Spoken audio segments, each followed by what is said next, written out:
Okay, so Judges 4. Let's see what we have here. After Ehud's death, that's the lefty, the Israelites again did evil in the Lord's sight. So they've been rescued again. They've gone through this cycle again. And, that judge died. And, right, remember that God that saved us? Oh, yeah, whatever. And they're right back at it. They're right back into doing the evil in the Lord's sight. So the Lord turned them over to King Jabin of Hazor, a Canaanite king. The commander of his army was Sisera, who lived in Harosheth Hagoyim. So they've been handed over to these Canaanites. God's like, fine, if you don't want to follow me, it's your prerogative. Sisera, who had 900 iron chariots, ruthlessly oppressed the Israelites for 20 years. Then the people of Israel cried out to God for help. And so they're being oppressed, and this is pretty bad because as we see, the Canaanites had 900 iron chariots. And that's pretty significant because what this is saying is that these guys, these Canaanites, they had iron technology. And this would have been cutting-edge weapons of warfare at the time. We read in the poetic retelling of this whole account in Judges 5 that when Israel chose new gods, war came to the city gates, and not a shield or spear was seen among 40,000 in Israel. And so Israel has essentially been disarmed. They've got a baseball bat and a pitchfork, and these guys are showing up with iron chariots, which would have been the equivalent of a tank. And so they're in a bad situation here. And they kind of realize, this has been going on for 20 years. We have no hope. We've got the equivalent of Nerf bow and arrows, and they have these iron chariots, and we're in trouble. And so they call out to God for help. And as we see throughout the book of Judges, God answers them.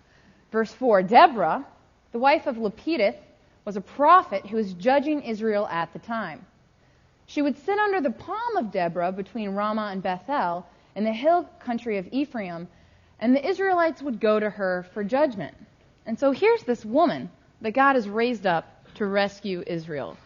And we see that she's a prophet. So that means that she receives direct revelation, direct instruction from God. And this means not only that she's able to maybe predict things in the future, we see prophets doing that throughout Scripture, but also that she's able to communicate God's will for the present and what God thinks in the present day. And she apparently, people would go to her and get counsel and get their disputes settled. They'd come to her and she would kind of settle these disputes, which is something leaders of would often do.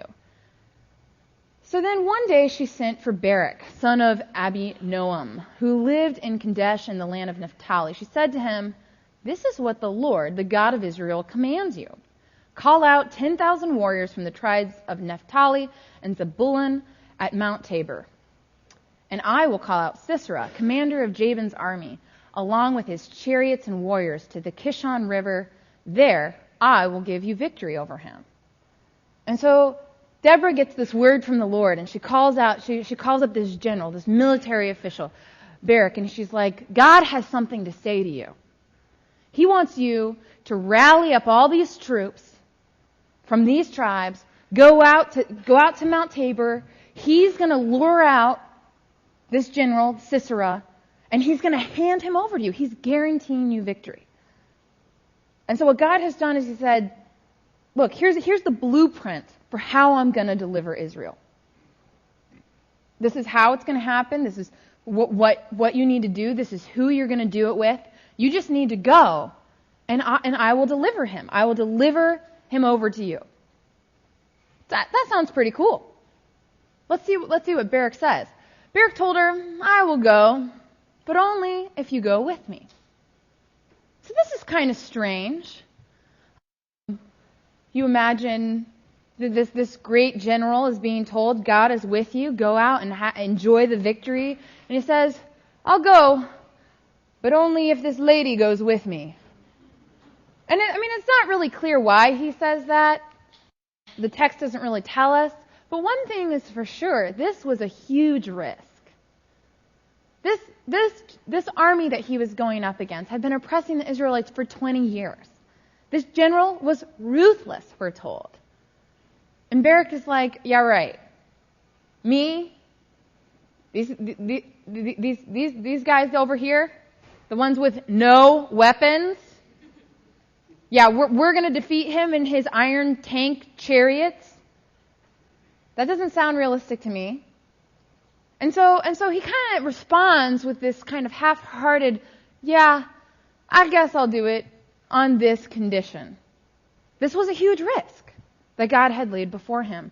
And if we are into following God, if that's something that you're interested in, you're going to find before long that it's a risky business. There's lots of risks involved in following God and doing his will. Many of us here, I would even stretch it and say all of us here, will not face a risk like Barak did, where God's asking us to lead a military mission of this sort. But still, the risks that God asks us to take, they can be scary. Vulnerability. God asks us to be vulnerable. Maybe it's just trusting him with our lives in a new way, or for the first time. Believing that his promises and his truth will really come through for us. Maybe it's coming clean with somebody. Bringing into the light some problem that we've had hidden. And even though it's going to mean a lot of embarrassment and a lot of shame, owning up to it and confessing the truth. Perhaps it means going out and loving somebody with no idea how they will respond to you. Pouring into someone and not really sure if they'll love you back, if you'll be received or not. There's a lot of sacrifice involved. Everything from, maybe you need to wake up the next morning really early to get to your job. And yet here's your roommate right in front of you who just desperately needs someone to talk to them and someone to pray with them. Maybe it's stepping out and, spending this time with a high school student and teaching them about God when you can think of a million other things that you could do with a Sunday night. And loving them, that's a sacrifice. It's giving your time, it's giving your money, it's giving your energy, your resources away. And not expecting anything back. It's looking at the person that God has put right in front of you and saying, even though I have all these problems of my own, I have all these needs of my own, I have no idea who's going to take care of them, I'm going to put them in God's hand. And I'm going to love this person and try and think about how I can meet their needs. There's a chance of failure.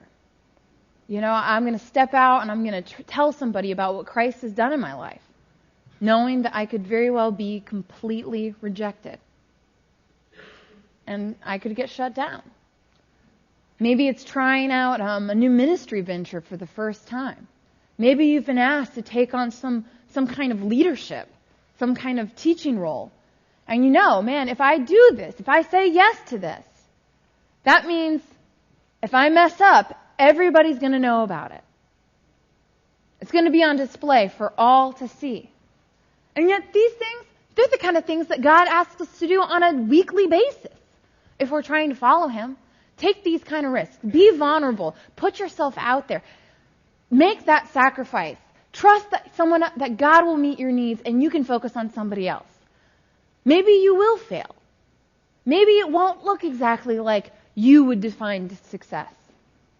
And these are the risks that God might be asking you to take right now.